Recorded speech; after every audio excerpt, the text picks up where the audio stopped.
नमस्कार दोस्तों इस दुनिया में आए हो तो दुनियादारी सीख लीजिए, फायदे में रहोगे।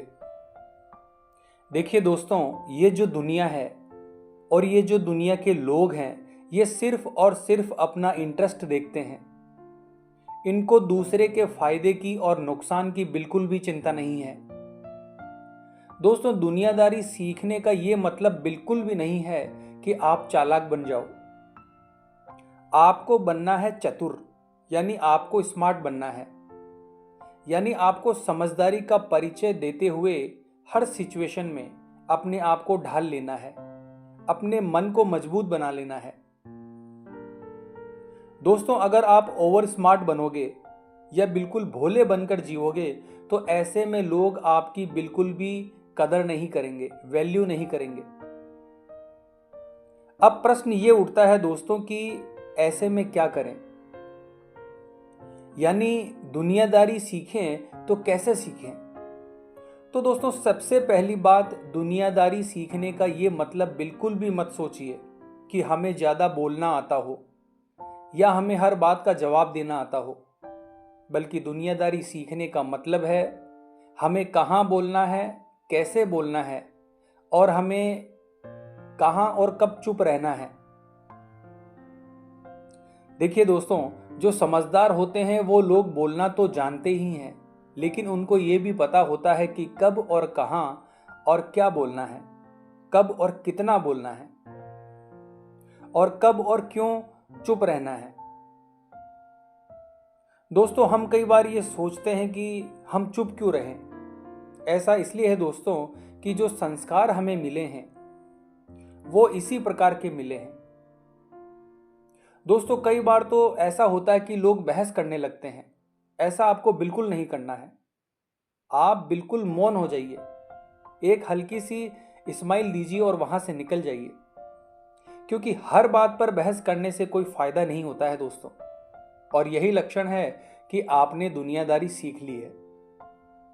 हर छोटी छोटी बात पर जवाब देने में कोई समझदारी नहीं है। अगर आप हर बात का जवाब देते फिरोगे तो लाजवाब कैसे बनोगे। देखिए दोस्तों, समझदार हम तब तक नहीं बनते जब हम बड़ी बड़ी बातें करने लगते हैं। समझदार हम तब बनते हैं जब हम छोटी छोटी बातों को समझने लगते हैं। यही छोटी छोटी बातें हमें दुनियादारी सिखाती है। अब दूसरी बात है दोस्तों, और इस बात को आप जितनी जल्दी समझ लोगे उतना ही आपके लिए अच्छा होगा। और वो बात है दोस्तों, इज्जत इंसान की नहीं होती, इज्जत होती है जरूरत की। जरूरत खत्म तो इज्जत खत्म। कई बार दोस्तों हम ये सोचते हैं कि अगला व्यक्ति हमारी केयर करता है, हमारा ख्याल रखता है। ये हमारी सबसे बड़ी भूल है दोस्तों। हर व्यक्ति का कोई ना कोई स्वार्थ हमसे जुड़ा होता है। जब व्यक्ति की जरूरत पूरी हो जाएगी तो वो हमारे जीवन से निकल जाएगा। दोस्तों, अगर हमें किसी चीज को छोड़ना है तो उम्मीद को छोड़ना होगा, जो हम हर किसी व्यक्ति से लगा लेते हैं। क्योंकि सबसे ज्यादा दुख हमें हमारी उम्मीद देती है। क्योंकि जब हम किसी व्यक्ति से किसी प्रकार की उम्मीद लगा लेते हैं और जब वो व्यक्ति हमारी उम्मीद पर खरा नहीं उतरता है तो हमें दुख होता है। हम जितनी वैल्यू अगले इंसान को देते हैं, अगर बदले में उतनी वैल्यू हमको नहीं मिलती तो इसका भी हमें दुख होता है। दोस्तों, जब हमें ये लगे कि लोग हमें हल्के में ले रहे हैं तो हमें अपना वजन बढ़ा लेना चाहिए। अब वजन कैसे बढ़ेगा दोस्तों? हम भी उनको नजरअंदाज करें जिसने हमें देखकर अपने घर का दरवाजा बंद कर लिया हो, तो हम भी उसके लिए दरवाजा बंद कर लें। और यही हमारे लिए सबसे अच्छा है दोस्तों। दोस्तों, अपने आप को कभी भी किसी से कम मत समझो। दूसरों की बातों में आकर हमें अपनी वैल्यू कम नहीं करनी है। दोस्तों, गोल्ड यानी सोना सोना ही रहता है। उसके 100 टुकड़े कर दो और उसके भाव कभी कम नहीं होंगे, उसकी वैल्यू कभी कम नहीं होगी। हमें भी ऐसा ही करना है। किसी के कहने से, किसी के सोचने से हमें खुद को अंडर एस्टिमेट नहीं करना है। अपनी वैल्यू को बनाकर रखना है। दोस्तों, कद्र उसी की करनी चाहिए जो हमारी कदर करे। अगर हम ज़रूरत से ज़्यादा गुलामी करते हैं तो हमारी इज्जत की नीलामी हो जाती है। अगली बात है दोस्तों, लोगों को पहचानना सीख लो। हमारी गलती यही है दोस्तों, हम सभी को अच्छा इंसान समझ लेते हैं, हम सभी के ऊपर अंधविश्वास कर लेते हैं। देखिए दोस्तों, अगर आप ये सोच रहे हैं कि लोगों को पहचानना बहुत मुश्किल है, सब लोगों ने मासूमियत का नकाब पहन रखा है, तो आप थोड़ा सा सब्र रखिए, पेशेंस रखिए। मेरे कहने का मतलब है दोस्तों, एकदम से किसी पर विश्वास मत कीजिए।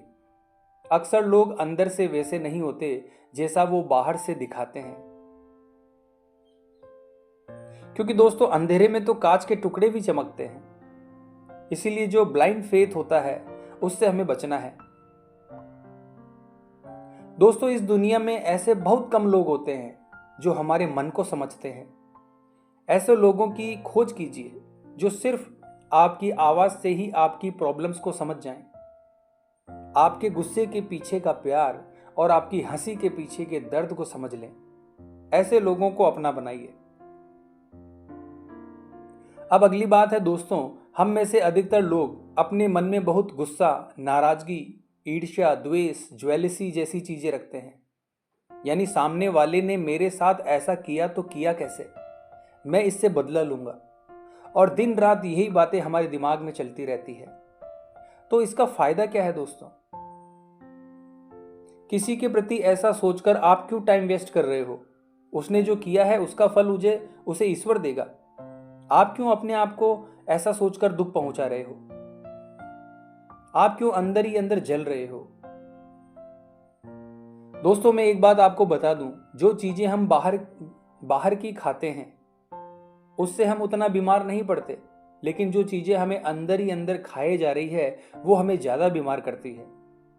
जो गुस्सा है, जलन है, ईर्ष्या है, ये अंदर ही अंदर हमें खत्म कर रही है। दोस्तों, आप जरा सोचिए, आपके ऐसा करने से सामने वाले को क्या फर्क पड़ना है? उसका तो पर्पस सोल्व हो रहा है। वो आपको दुखी करना चाहता है और आप दुखी हो रहे हो। सामने वाले को तो तब फर्क पड़ता है जब आपको कोई फर्क नहीं पड़ेगा, जब आप अपने आप में मस्त रहोगे। लेकिन आपने तो उसकी बात को अपने दिल से लगा लिया है। अब आप दिन रात सोते जागते उठते बैठते आप उसी के बारे में सोचते रहते हो। यानी वो व्यक्ति आपको दुखी करने में सफल हो गया। छोड़ दीजिए इन सब बातों को। इन सब बातों से आपको कोई फर्क नहीं पड़ना चाहिए। आप अपने आप को क्यों नीचा दिखा रहे हो? कोई छोटी बात कर रहा है तो वो उसका स्वभाव है, उसका नेचर है, उसको करने दीजिए। आप अपना दिल बड़ा कीजिए। क्योंकि दोस्तों, आज का समय बहुत बदल चुका है और समय के साथ चलने में ही आपकी भलाई है। क्या हम इन सभी फालतू की बातों को छोड़कर समझदार नहीं बन सकते, स्मार्ट नहीं बन सकते? हम सिर्फ ये सोचते हैं कि लोग क्या कहेंगे। लोग सब समझते हैं दोस्तों, और लोगों ने आपको दिया क्या है जो आप उनकी इतनी परवाह कर रहे हो? दोस्तों, आपने कई लोगों को कहते हुए सुना होगा कि मस्त रहो मस्ती में, आग लगे बस्ती में। इसलिए हमेशा खुश रहो और मस्त रहो। तो उम्मीद करता हूं दोस्तों, आज की ये वीडियो आपको अच्छी लगी होगी। तो मिलते हैं अगली वीडियो के माध्यम से। जय हिंद, जय भारत।